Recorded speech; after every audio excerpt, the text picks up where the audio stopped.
پھر اسی طرح زینت کا جو ہے ذکر ہوا کہ جس سے انسان آرائش کرتا ہے اپنی، تو اس میں بھی غلو سے کام نہیں لینا چاہیے. اب یہاں سے کوئی یہ نہ سمجھے کہ قرآن تو کہتا ہے بیوٹیفائی کرو اپنے آپ کو، لہذا جس طرح چاہو کرو. یہ معنی نہیں ہے اس کا، کیونکہ بیوٹیفیکیشن میں بھی اللہ تعالیٰ نے اور اس کے رسول صلی اللہ علیہ وسلم نے کچھ حدود مقرر کی ہیں. مثلا حدیث میں آتا ہے لعن الرسول علیہ الصلاۃ والسلام الواشمۃ والمستوشمۃ والواشرۃ والمستوشرۃ. رسول اللہ صلی اللہ علیہ وسلم نے لعنت فرمائی ہے گودنے والی پر، گودوانے والی پر، دانتوں کو نوکدار بنانے والی پر، اور اس پر جو دانتوں کو نوکدار بنوائے. یعنی ایسا طریقہ اختیار کرنا کہ جو پرماننٹ میک اپ کی قسمیں ہوتی ہیں، کہ مثلا یعنی ٹیٹوز جس کو کہتے ہیں، تو ٹیٹوز صرف بلو کلر کے نہیں یا بلیک نہیں ہوتے، بلکہ اب میک اپ کی غرض سے بھی استعمال ہو رہے ہیں، اس سے بھی منع کیا گیا ہے. یعنی گودنا جو ہے وہ اس میں شامل ہوتا ہے. اور اسی طرح جو دوسری چیز ہے دانتوں کو نوکدار بنوانا، یہ اس دور میں لوگ کیا کرتے تھے، گھسا گھسا کے دانتوں کی شیپ فرق کر لیتے تھے. بریسز لگانا نہیں مراد، وہ تو اس میں تو ٹریٹمنٹ بھی ہوتی ہے نا، لیکن ایسی بیوٹیفیکیشن کہ جس سے خلق میں تبدیلی ہو جائے. اس میں آپ دیکھیے حدیث میں واضح الفاظ میں آتا ہے، بخاری اور مسلم کی حدیث ہے کہ آپ صلی اللہ علیہ وسلم نے خوبصورتی کے لیے دانتوں میں درزیں بنانے والی، اپنی دانتوں کو اندر سے گھسا کے بیچ میں فاصلہ زیادہ کرنا، اس پہ لعنت کی ہے، جو در حقیقت اللہ کی بنائی ہوئی ساخت میں رد و بدل کرتی ہیں. یعنی کوئی بھی ایسا میک اپ کہ جس سے پرماننٹ چینج جسم کے اندر ہو خوبصورتی کی خاطر، وہ منع کیا گیا ہے. اس میں آتا ہے لعن اللہ المتفلجات للحسن، کہ حسن کی خاطر دانتوں کے اندر تبدیلی پیدا کرنا. اسی طرح لعن رسول اللہ صلی اللہ علیہ وسلم النامست والمتنمست. آپ صلی اللہ علیہ وسلم نے بال نوچنے والی پر اور اس پر جو کسی سے خدمت لے اس پر بھی لعنت کی ہے. اور اس میں بھی ایک تو وہ بال ہیں جو بیماری کے طور پر ہیں، جیسے چن پر یا لپس وغیرہ پر، تو وہ نہیں. ایک وہ ہے کہ جو آنکھوں کی جو بھویں وغیرہ ہیں ان کو تراشنے کے لیے بنائے جاتے ہیں، وہ شامل ہیں. یعنی ویکسنگ نہیں آتی کیونکہ وہ اذیت کا سبب ہے نا، جو بال اعضاء میں آتے ہیں کہ عورت کو مرد بنا دے، یعنی بازوؤں پر یا چہرے پر ایسے بال کہ جو عورت کو عورت نہیں بلکہ مردوں سے مشابہ کر دیں، ان کو اتارنے کی اجازت ہے، اس سے منع نہیں کیا گیا. بلکہ اس میں آپ دیکھیے کہ طبرانی کی روایت ہے کہ ابو اسحاق کی بیوی جو نوجوان تھی اور خوبصورتی کی شائق تھی، حضرت عائشہ کی خدمت میں حاضر ہوئی اور پوچھا کہ عورت اپنے شوہر کے لیے اپنے رخسار کے بال، رخسار کہتے ہیں نا چیکس کو، صاف کر سکتی ہے؟ حضرت عائشہ نے فرمایا اذیت کو ممکنہ حد تک دور کرو، کیونکہ یہ اذیت کا باعث ہے. یعنی عورت کے منہ پر بال جو ہیں وہ مرد کے لیے اذیت کا باعث ہے. تو یہ کتاب اللباس فتح الباری میں روایت آئی ہے، تو اس کی اجازت ہے.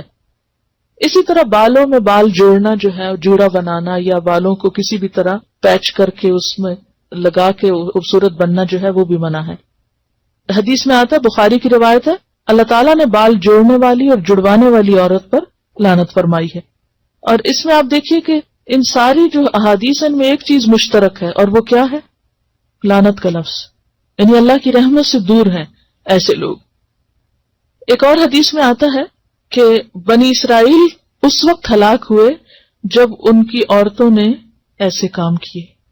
یعنی بنی اسرائیل کی ہلاکت کے پیچھے بھی ان کی عورتوں کی حد سے زیادہ زینت میں دلچسپی تھی. پھر اسی طرح ایک اور حدیث ہے جس سے پتہ چلتا ہے کہ بالوں کے اندر اگر کوئی جیسے دھاگے کے یا اون کے کوئی پیچز لگائے جائے تو منع نہیں ہے زینت کے لیے، جیسے چٹیا ڈالتے ہیں یا مہندی یا پراندہ یا وہ جو کلپس وغیرہ ڈالتے ہیں یا بیڈز ڈالتے ہیں، اس سے منع نہیں کیا گیا کیونکہ وہ پتہ چل رہا ہے کہ کوئی ایکسٹرا چیز ہے. اور پھر اسی طرح یہ ہے کہ خضاب لگانا جو ہے، یعنی بالوں کو رنگ لگانا، اس میں سیاہ رنگ سے منع کیا گیا ہے.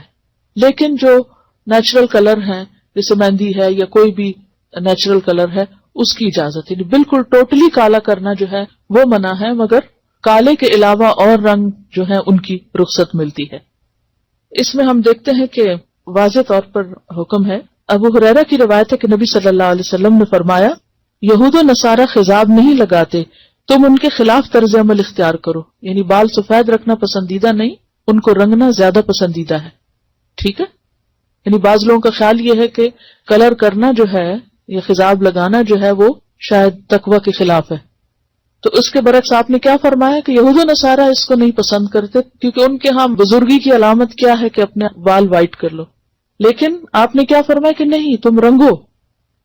اور اس میں ہم دیکھتے ہیں کہ حضرت ابوبکر اور حضرت عمر خضاب لگاتے تھے، لیکن بعض صحابہ کو پسند نہیں تھا، جیسے طبعی طور پر جیسے حضرت علی ہیں، ابی ابن کعب، حضرت انس، ان کو پسند نہیں تھا. تو یہ نہیں کہا گیا کہ تم ضرور لگاؤ، یعنی تاکید بھی نہیں کی کہ کیوں. اگر کوئی اس لیے نہیں کر رہا، یعنی کسی اور قوم کی مشابہت میں نہیں کر رہا، اپنی ذاتی دلچسپی کی بنا پر اس کو نہیں شوق لگانے کا، تو اس کے لیے رعایت ہے. ایسا بھی نہیں کہ وہ ضرور ہی لگائے، لیکن لگانا جو ہے اس میں ممانعت نہیں. ہاں، اب کیا لگایا جائے اور کیا نہ لگایا جائے اس کے اوپر توجہ کرنے کی ضرورت ہے. اور اس میں خاص طور پر جو صحیح مسلم میں روایت آتی ہے کہ بالوں کا رنگ بدل دو لیکن سیاہ خضاب سے پرہیز کرو، بالکل بلیک نہیں لگاؤ. امام زہری فرماتے ہیں جب تک ہمارا چہرہ تر و تازہ تھا ہم سیاہ خضاب استعمال کرتے، لیکن جب سے چہرے اور دانتوں میں تغیر آ گیا ہم نے اس کا استعمال چھوڑ دیا. بالکل بلیک سے کیوں منع کیا گیا؟ کیونکہ یہ بھی ایک طرح سے دھوکہ دینے والی بات ہو جاتی ہے. آپ نے فرمایا بہترین چیز جس سے تم سفید بالوں کا رنگ بدل سکتے ہو وہ حنا اور کتم ہے.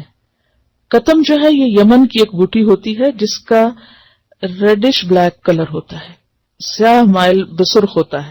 اور حنا کا رنگ تو سب کو معلوم ہے. اور حضرت عمر خالص حنا لگاتے تھے، حضرت ابوبکر حنا اور کتم ملا کے لگاتے تھے.